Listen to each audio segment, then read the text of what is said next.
الثابته حسني عبد ربه تسديده قويه والله حلوه حلوه حلوه جوه جول جوه جول. الهدف الاول هدف لا يصد ولا يرد من المتألق حسني عبد ربه. لسه بقول لحضراتكم حسني عبد ربه متخصص الضربات الثابته يعلنها بقذيفه مدويه لا تصد ولا ترد. الهدف الاول للنادي الاسماعيلي في الدقيقه الخامسه من عمر الشوط الاول.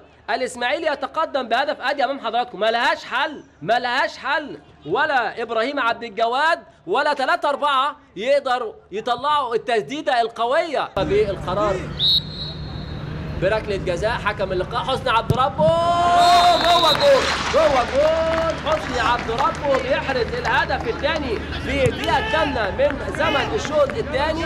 حسني عبد ربه 2 الاسماعيلي لا شيء. فريق بيراميدز وادي يعني رغم بقول لحضراتكم ده خلف الملعب، ده في العمارات يا جماعه عشان ما حدش يقول ان في جماهير في الملعب. لا، الجماهير دي موجوده في العمارات الخلفيه لاستاد الاسماعيليه الرياضي.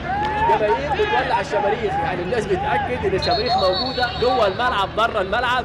الشماريخ موجوده خلف مرمى فريق حسني يعلقها حلوه جوه جول الهدف الثالث عمر جمال. حلوه عمر جمال بيحط الهدف الثالث في النادي الاسماعيلي.